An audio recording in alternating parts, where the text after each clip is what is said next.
ঘুরতে যাওয়ার আগের দিনে লাগেজ প্যাকিং করো বলো তো? হ্যাঁ, আমি করি। শরীর খারাপ সত্ত্বেও তো সকালবেলা ক্লাসে গেলাম, তারপরে পার্লারে গিয়ে অয়েল ম্যাসাজ করে শ্যাম্পু করে নিয়েছিলাম, তারপরে চলে গেছিলাম বিউটিশিয়ান ক্লাসের। আজকে মডেল ছিলাম আমি, হেয়ার কাটিং দেখানো হয়েছিল আমার উপর। তো যাই হোক, তারপরে মনে পড়লো যে কালকে আমরা ঘুরতে যাচ্ছি, আমার লাগেজ একদম গোছানো হয়নি। তাড়াতাড়ি ক্লাস করেই চলে গেছিলাম আমি আমার বাড়িতে, বিকজ পরের দিন আমাদের ট্রেন। সবাইকে এখন কী বলবো, গুড নাইট বলবো না গুড মর্নিং বলবো? মর্নিংয়ে তো তোমরা ভিডিওটা দেখবে, আর এখন বাজে হচ্ছে 11:30।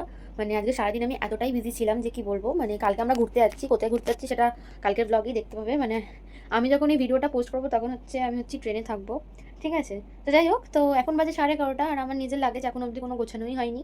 এখন এই গোছানো স্টার্ট করছি আমি, এখন 11:30 বাজে। চলো তোমাদেরকে দেখাই আমার ঘরের এখন অবস্থা। এখানে জামা কাপড়, এই লাগেজে, এটা তোমরা শকড হবে। এইটা ছিল আমার দাদাভাইয়ের বিয়ের সময় লাগেজ গুছিয়ে দাদাভাইয়ের বাড়িতে গেছিলাম এক সপ্তাহ না 2 সপ্তাহের জন্য। তো আমি পুরো প্যাকিং করে নিয়ে গেছিলাম, বউ ভাত বিয়ে সব জামা কাপড় নিয়ে গেছিলাম। ওই লাগেজের জামা কাপড় এখনও বেরোয়নি। প্লাস এইগুলো সব নতুন জামা কাপড়, মানে নতুন মানে ঘরে পরারগুলো নতুন না, ওই যেটা ওই এম বাজারের যে মার্কেটটা আছে, মানে ব্যাগটা আছে, যে ব্যাগটা, ওই ব্যাগটাতে পুরো নতুন জামা কাপড় আছে। তো এইগুলোকে এখন আমাকে প্যাক করতে হবে। আর এই ট্রাইপডটা আমি জানি না কীভাবে নিয়ে যাবো, ট্রাইপডটা আমার খুব নিয়ে যাওয়ার ইচ্ছা, এবার দেখি কীভাবে কি নিয়ে যেতে পারি। দেখতেই পেলে কি অবস্থা। দাদাভাইয়ের বিয়ে যে জামা কাপড় ছিল সেগুলো আমি লাগেজেই রেখেছিলাম, বার করা হয়নি, যেহেতু লন্ড্রিতে একটা একটা কাস্তে দেওয়া হবে বলে। তো ভেবেছিলাম থাক, মানে এটা তো সাডেন প্ল্যানিং ছিল আর কি, মানে বুঝতে পারিনি যে হঠাৎ করে আবার ঠিক হয়ে যাবে পুরী যাবার। তো আমি লাগেজ থেকে ফাঁকা করিনি, এখন লাগেজে ফাঁকা করবো, জামা নেবো। এখন অব্দি আমি সমুদ্রে করে যে কী চান করবো সেটাও বার করিনি, এখন বার করবো।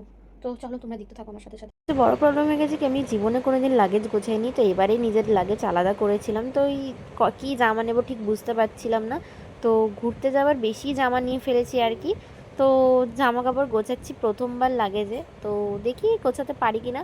আর এটা একটু সাডেন প্ল্যানই ছিল, আর কোথায় যাচ্ছি সেটা তোমাদের সাথে পরের দিনই শেয়ার করবো ব্লগে। তো চলো দেখতে থাকো।